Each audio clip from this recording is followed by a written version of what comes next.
audible? Yeah, you're audible. Can you hear me? Yeah, yes. Okay.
No, it's good to have replacement also.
Hospitality देखते हो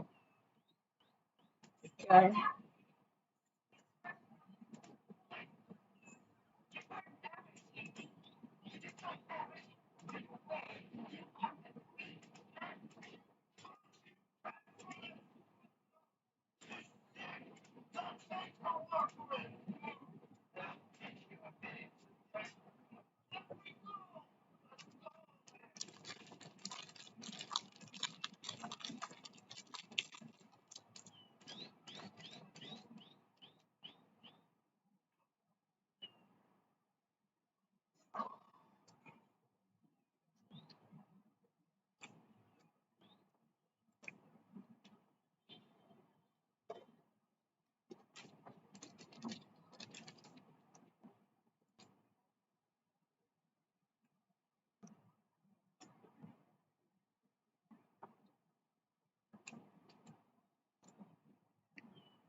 शाम को sandwiches बना दोगे? हम्म।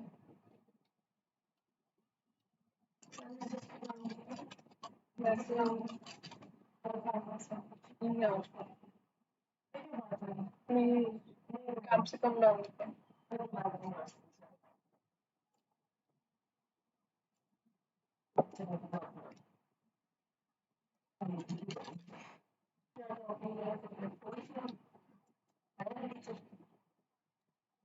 बच्चे नहीं आए।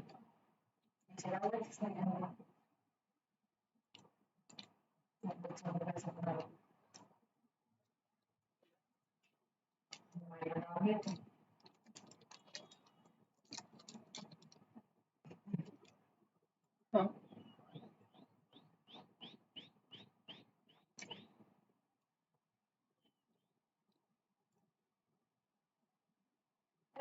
बात कर रही थी तो तुम पीछे बात करके सोचती हो।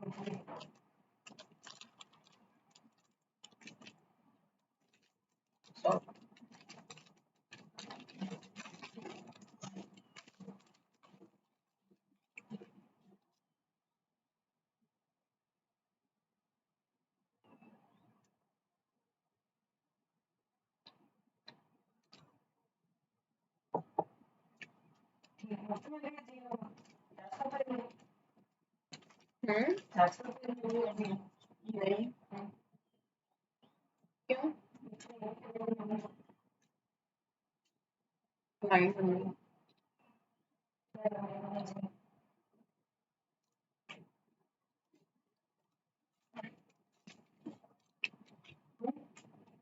करने के कुछ नहीं।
माइक्रोसॉफ्ट टीम्स पे है।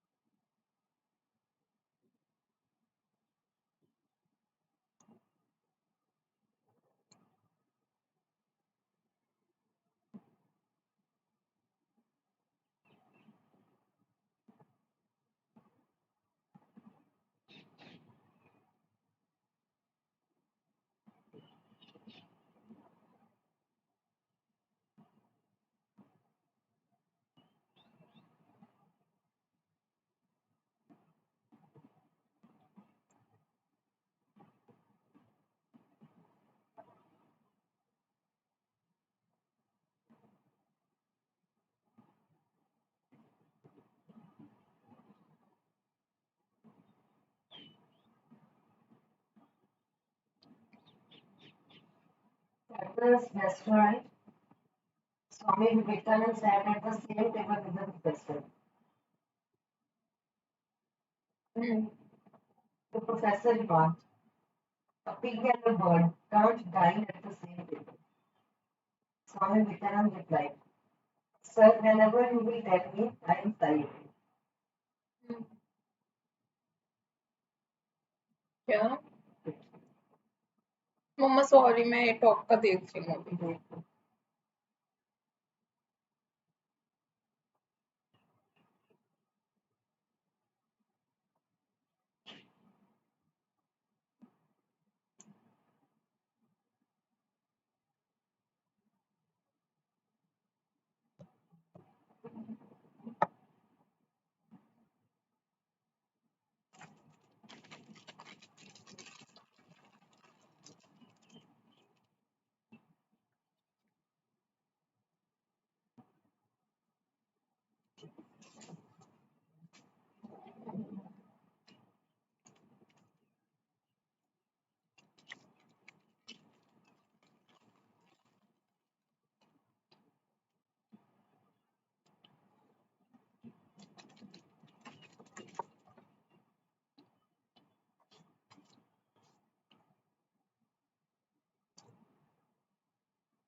क्या? ऐप करनी पड़ेगी। नहीं नहीं, ब्राउजर पे चल रही है।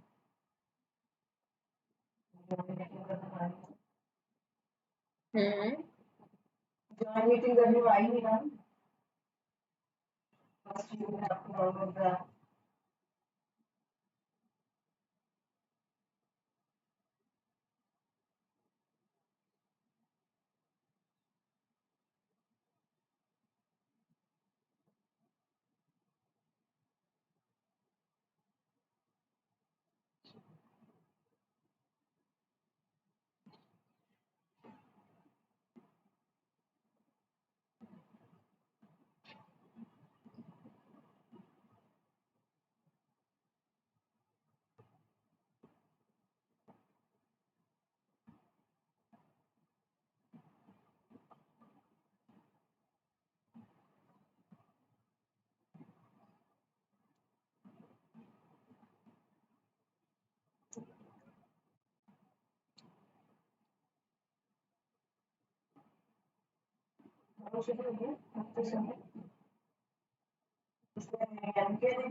पता नहीं।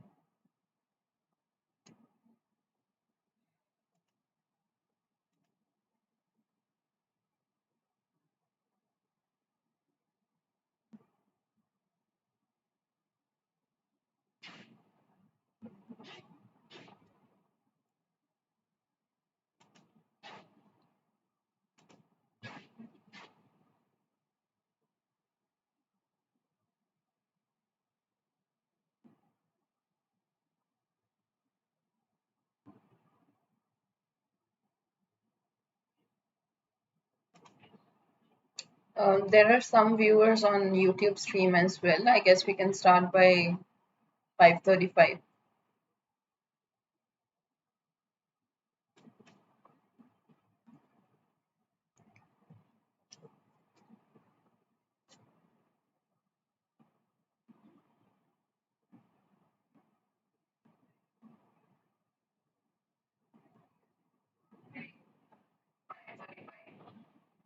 बाद में तो आया ये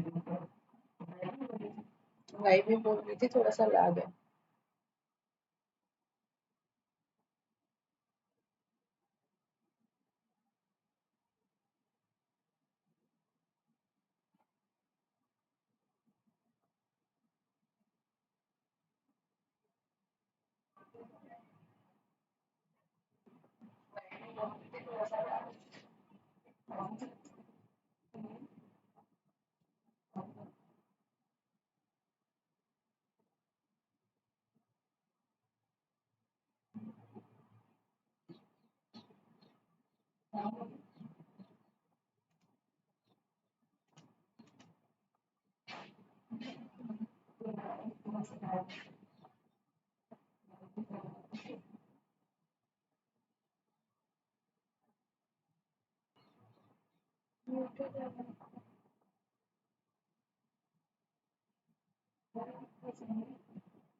Let me know when I can start.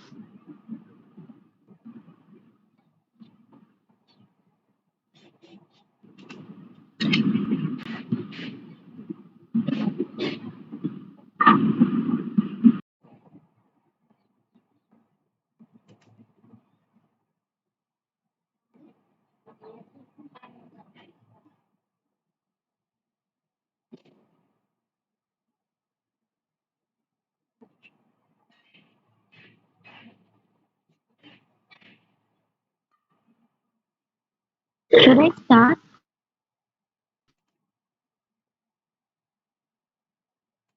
I think we can start now. Okay, sure. So, good evening, everyone. I am Nisha, and I'm the part of iGEM team at Berhampur. And today we have two speakers representing our iGEM team, Prajwal Patil and Utkarsh. Our first speaker, Prajwal Patil, is also the leader of the team, is deeply interested in the world of biology. And our second speaker, Utkarsh Bhore, is a fun-loving person who always looks forward to bring out simplicity and beauty behind the complicated science procedures. So last year, IISER Berhampur made its debut in the iGEM competition. After winning gold for last year's project by iGEM team of IISER Berhampur, our new team is all geared up to participate in this year's competition. Focused on using the wonders of synthetic biology for eradicating a deadly disease, tuberculosis, our team members are working hard to create a gadget which will help in faster and more efficient detection of TB and MDR-TB. So now I would let Prajwal and Utkarsh take you on a fun and interactive journey where they will discuss about molecular diagnostics, working of CRISPR, and its utilization in our project.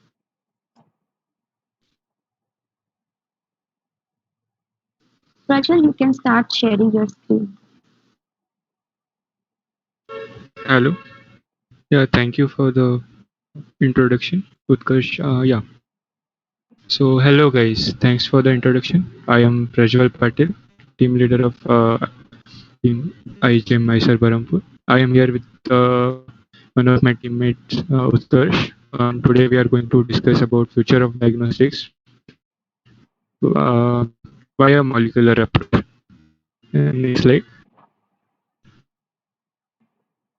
Uh, In this talk, we will be discussing about molecular diagnostics, how the field came to be, the principles behind the molecular diagnosis, which will include the fundamental processes which are common in most of the diagnostic tools and processes, history of molecular diagnosis, which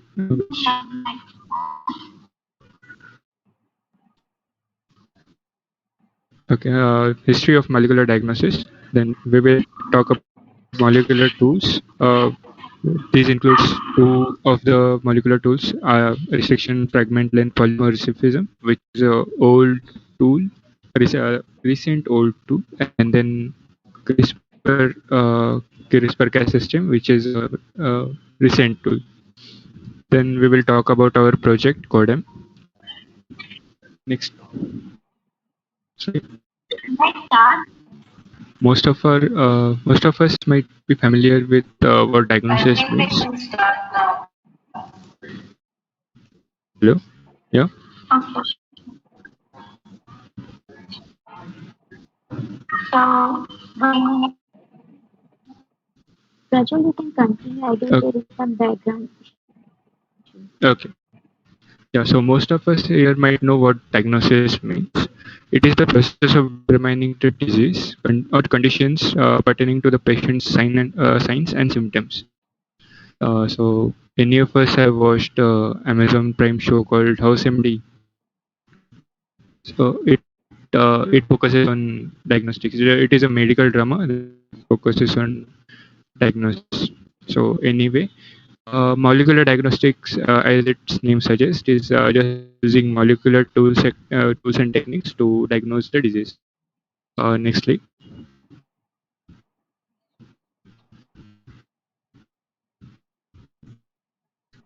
So, what is the principle behind molecular diagnostics? Here, various tools and techniques are employed to monitor and analyze proteomic and genomic biomarkers of various cells for diagnosis, sub-classification, prognosis, and also monitoring the response to the therapy. Such tests are capable of diagnosing the genetics, autoimmune, as well as infectious diseases. In fact, according to a study, 60% of the molecular diagnostic market is currently occupied by infectious disease diagnosis for infectious diseases. Then also the advantages of molecular diagnostics includes that we can integrate diagnosis with the molecular. Yeah, next slide. So we have talked about proteomic and genomic biomarkers in previous slide. So what are those? Proteomic biomarkers are protein expression patterns which are characteristic to certain cells, and these are usually altered drastically in disease state like cancer. Cancer and autoimmune disease are the major disease group receiving attention from proteomic diagnosis. Cancer cells have drastically altered gene expression patterns, which can be seen in the protein expression and the protein.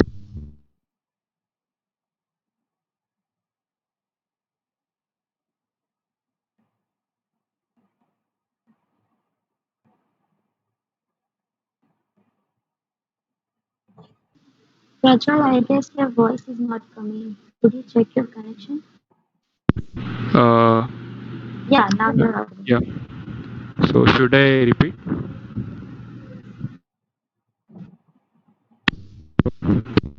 Talked about proteomic and genomic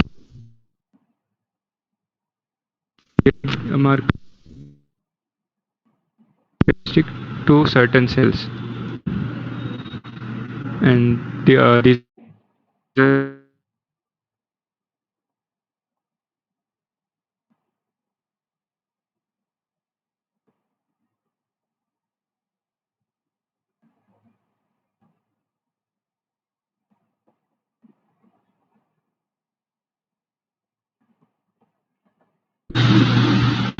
hello.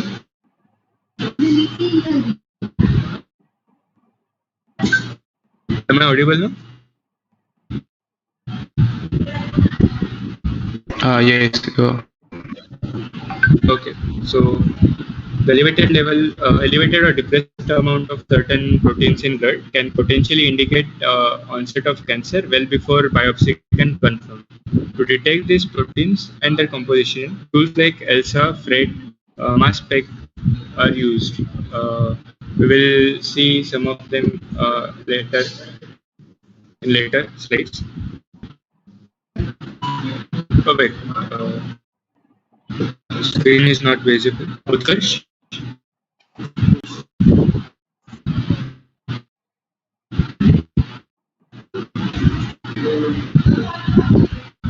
There is some problem with screen sharing, I guess.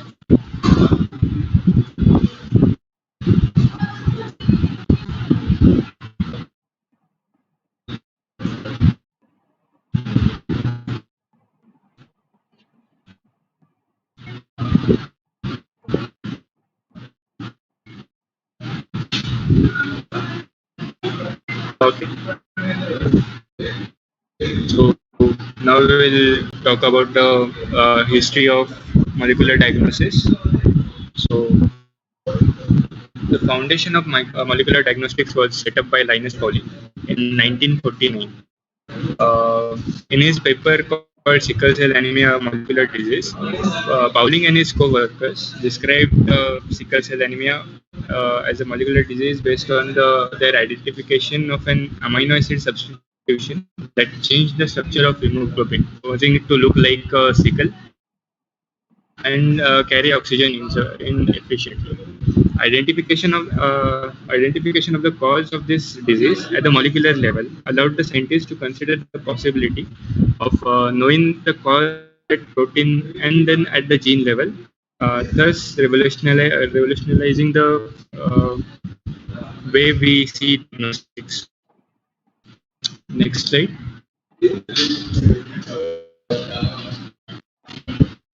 Next slide. Yeah. So the actual revolution was yet to come with advancements in genomic techniques like gene sequencing, cloning, provided crucial information to design some DNA probes and mutations, which can be checked. This led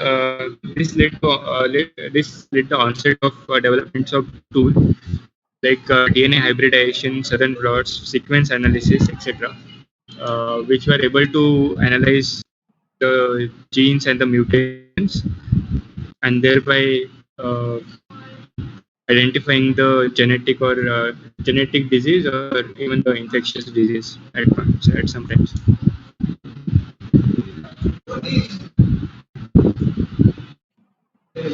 There is some problem with screen sharing.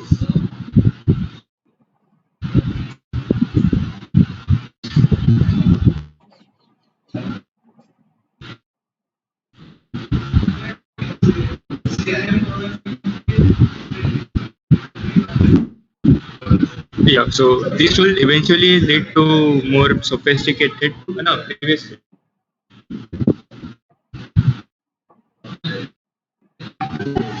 So these tools eventually lead to the development of more sophisticated tools like RFLP, which is a restriction fragment length polymorphism, uh, which is known as restriction fragment length polymorphism. It is a molecular diagnostic tool, which we will talk in next slide.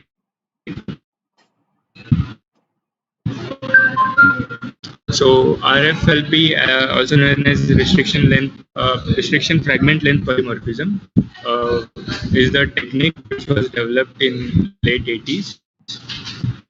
First used for Huntington disease, which is a genetic disorder caused by autosomal dominant mutation in the gene HTT. So HTT gene overlaps with the restriction site for certain endonucleases, which is shown in left side in a informatics in left side. In individuals with mutations in this gene, the restriction site becomes unavailable for endonucleases, and thus the cleavage occurs differentially. We can see in the diagram, due to mutation, site number 2 is now unavailable. Thus, since after treating with endonucleases, the first allele will give a small fragment length, whereas the second allele will give a long fragment length. And thus, this differential cleavage and length of cleaved fragment gives us confirmation of Huntington's disease. We can also see the inheritance pattern of RFLP. So, in homozygous non-affected population, we see a small DNA fragment length, whereas in the affected population, we can see there is a large fragment. In heterozygous individual, we see both small as well as large restriction fragment from both alleles. So now this technique we discussed was one of the early techniques for molecular diagnosis, which was used to detect genetic disease. Now Utkarsh will continue this discussion with CRISPR, and which is a fairly recent tool, and how it is used for detection of infectious disease. So, in the part 2, we'll be talking about CRISPR. What is CRISPR? A brief summary about it. So, like most discoveries in molecular biology, CRISPR was first identified in Escherichia coli. The acronym CRISPR stands for Clustered Regularly Interspaced Short Palindromic Repeats. So, and if you break it down step by step, it starts by clustered, regularly interspaced, short. So the repeats are around 20 to 40 bases for and palindromes, which is the next word. Palindromes are the words that read same from forward and backward. For example, Malayalam, mom, or even race car. And in biology, case of DNA, GGATCC is a palindrome. The reason it is a palindrome is that when it transcribes in the form of RNA, it forms a head, which is very consistent. So these are the repeats, which are shown in the picture now. But they are interspaced, so they have spacer DNA in between. And this regular, so this is the spacer DNA, and the spacer DNA is unique. So there are multiple specific DNAs which differ in their genetic, and this puzzled the scientists when they found it in the 1990s. But in 2000, they found out that the spacer DNA matches exactly with the viral bacteriophage DNA. They also identified several genes associated with CRISPR. So these were CRISPR associated genes or Cas genes. And this Cas gene will make Cas proteins. Cas proteins can either be helicase, which can unwind DNA, and it can also be nuclease, those that cut the DNA. So scientists hypothesize that this can be the immune system for bacteria against bacteriophage, a way that they can fight their arch nemesis, which is bacteriophage. And so, in general case, when there is no CRISPR present, when bacteriophage injects its DNA into bacteria, normally what happens is this DNA will hijack the system and it can become embedded within the genome, and later it will make a lot of bacteriophage copies of itself and eventually kill the cell. But in case of CRISPR, where there is CRISPR present, where this is the bacteriophage, which you can see here, and this is the cell wall, after injecting this DNA into the cell of a bacteria,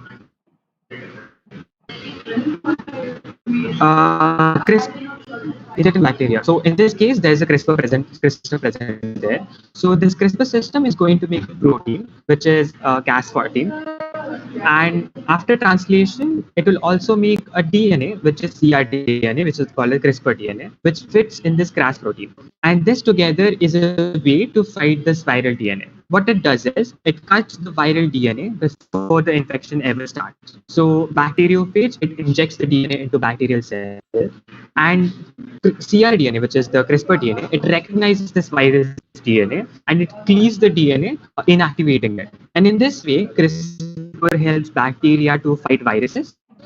So, but this is the case when this CRISPR DNA already has a spacer which is complementary to the virus. What about some new virus which attacks the cell? In this case, there is a different class of Cas14 produced, which is a class 1 Cas14, and it will take the DNA and break it apart, but also take some of its part and induce it into the CRISPR.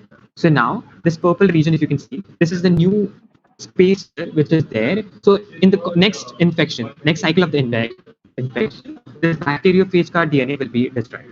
So scientists thought, what if we could hijack the CRISPR system? We could use it to in living cell to either inactivate a gene or maybe even insert a new gene, so that and this in this way search for CRISPR, or it started. Now because of the recent Nobel, you must have heard about Cas9 system made by Jennifer Doudna. She was working on Streptococcus pyogenes and their CRISPR-Cas system. Their Cas9 looks like this. So it has nuclease at two locations. It also has long strip of RNA. One is like in total, it's called guide RNA. It has two parts. One is cRNA, which is CRISPR RNA, and the other is tracer RNA, which is there. cRNA is complementary to the DNA which they want to cleave, and this can be considered as like the cRNA corresponds to the spacer segment in the bacteria. There's also a tracer RNA which holds this CRISPR RNA at its place. So what happens? This guide RNA and Cas9 they come together and they form a Cas9 complex that can identify and cut specific location of DNA.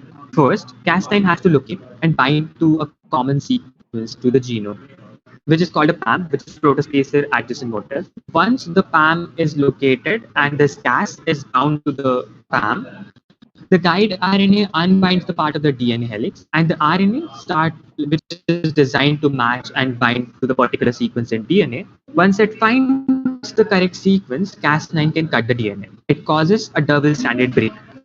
Although the cell will try to repair it, the fixing process is very error-prone and often introduces a mutation that disables the gene.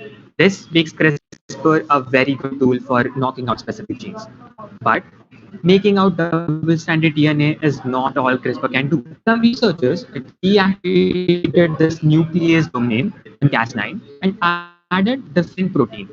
So the Cas9 can be used to transport those proteins to a specific DNA locus.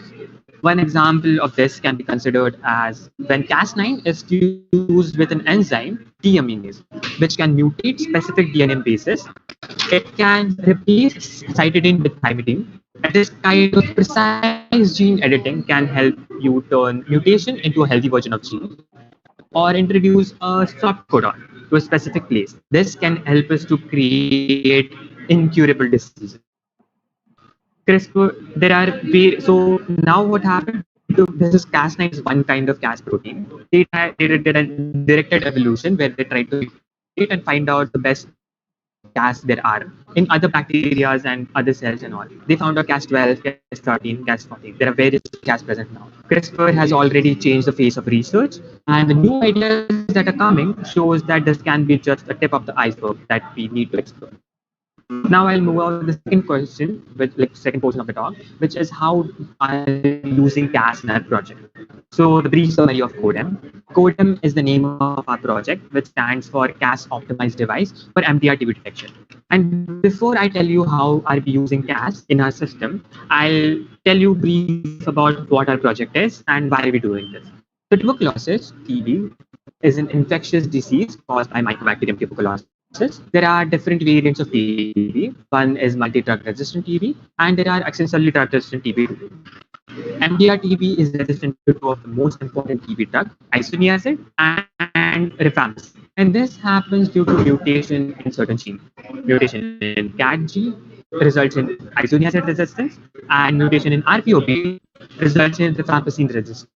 Estimated mortality rate of this is around 40%.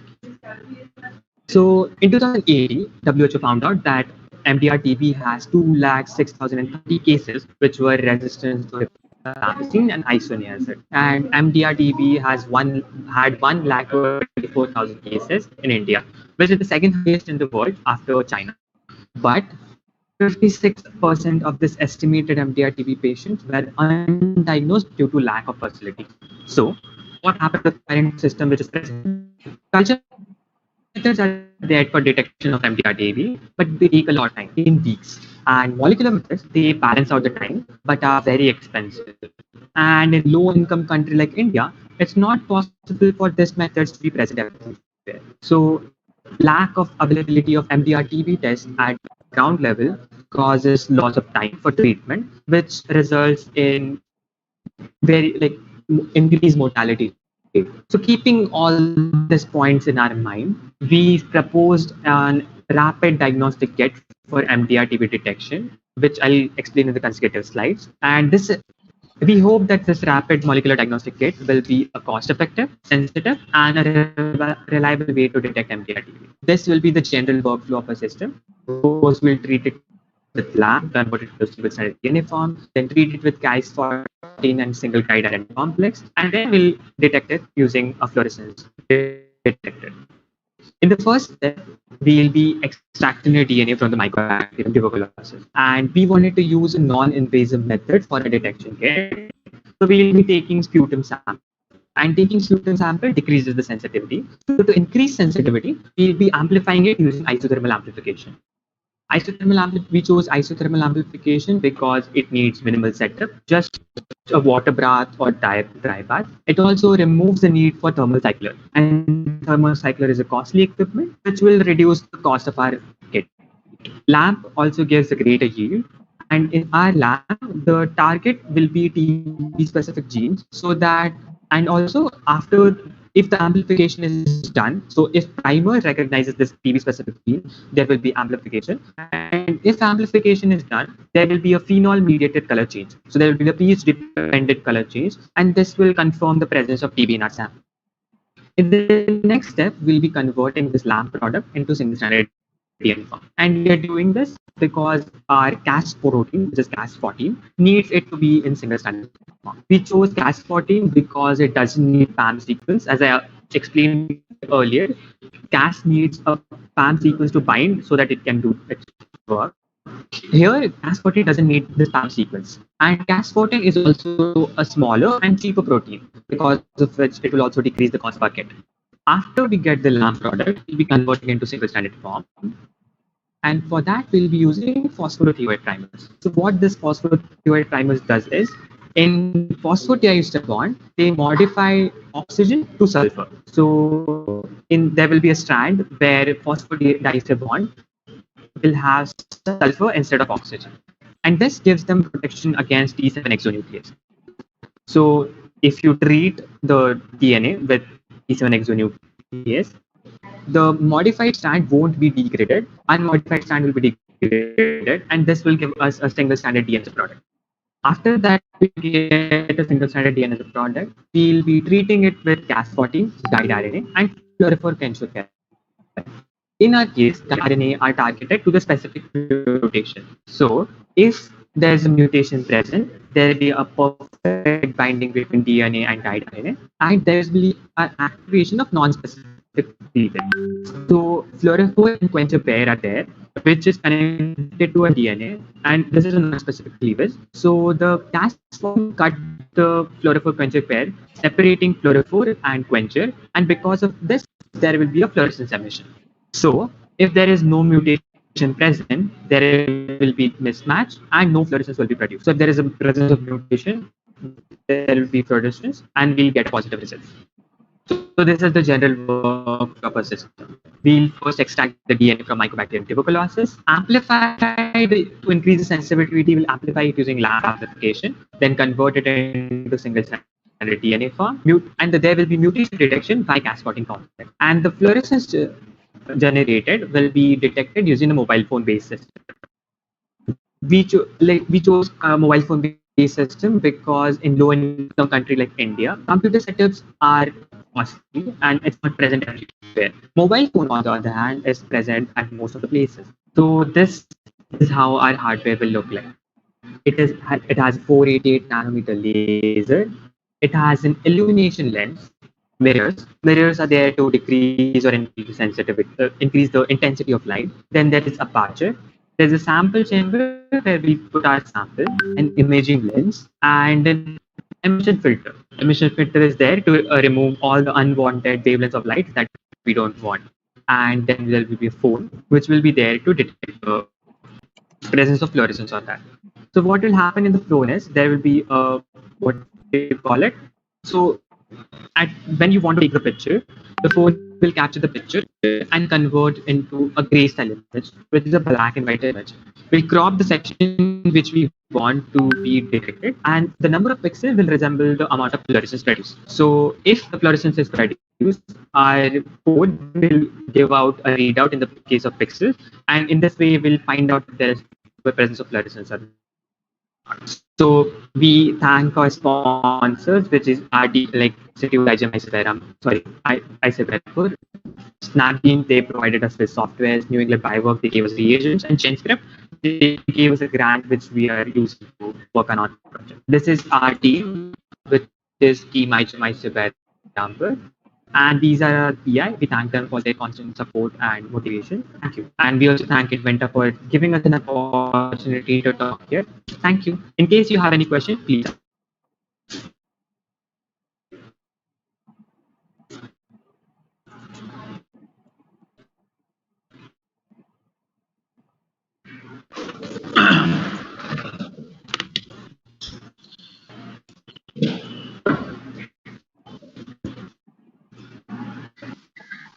Hello. Hello. Yeah, so nice presentation. Hi, Nisha Kumari. Isn't it? Hello. Hello. Yeah, Prajwal, is it nice talk. Your idea is good. Dr. Rajendra Korapati, speaking from IISER Trivandrum. Hello. Yes, sir. Yeah.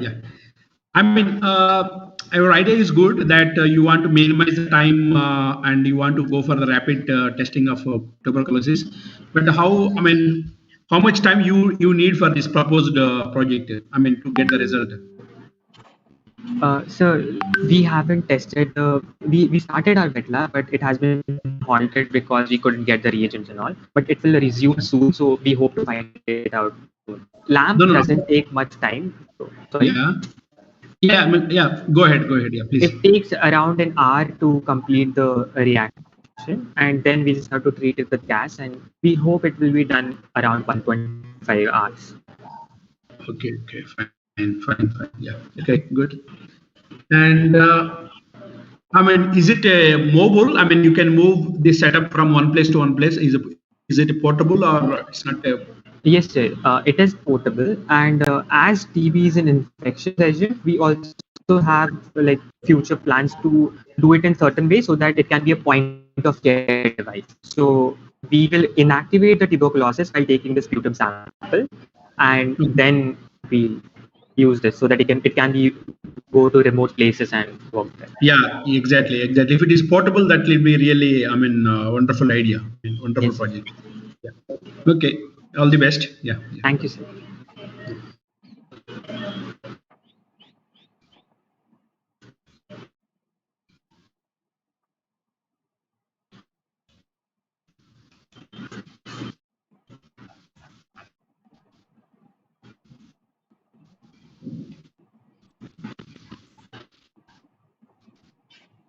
Does anyone else have any question?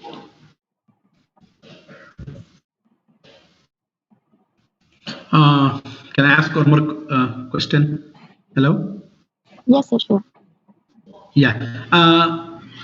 You guys showed something like endonucleases, something before the project. I mean, before your actual project. Can you go to the slide? I mean, I forgot the slide number. You're Yes, talking sir. about some endonucleases and something like, yeah. Can you go to that slide, particular slide?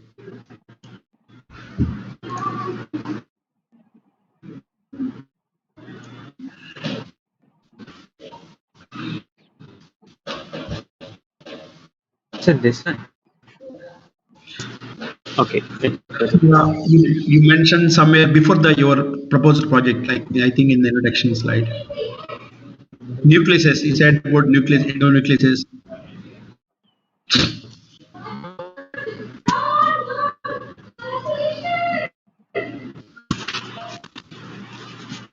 I couldn't locate. I think you need to go a little further.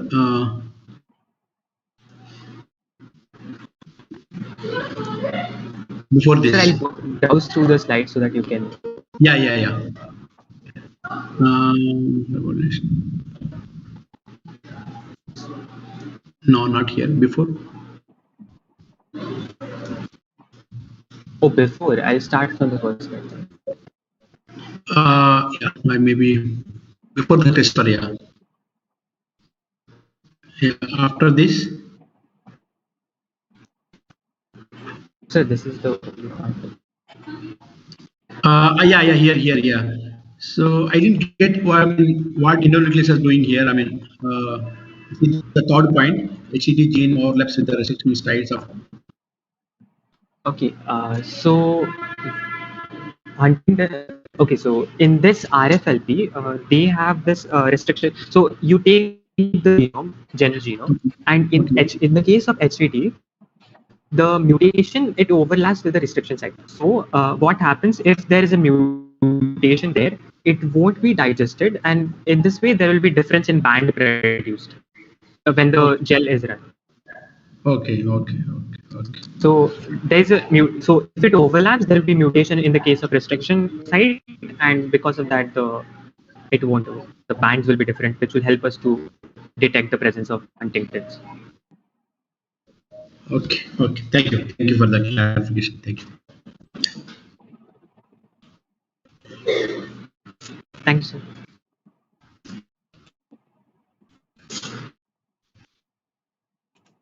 Do we have more questions?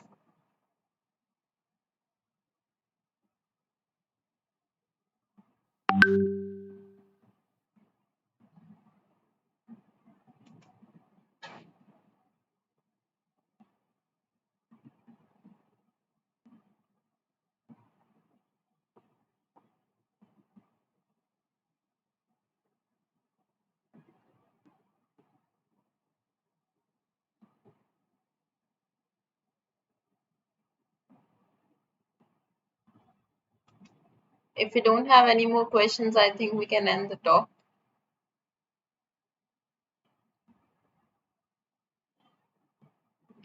Thank you so much for giving this talk. It was really insightful and educational. Thank you for giving us opportunity to give this talk. Of course, yeah.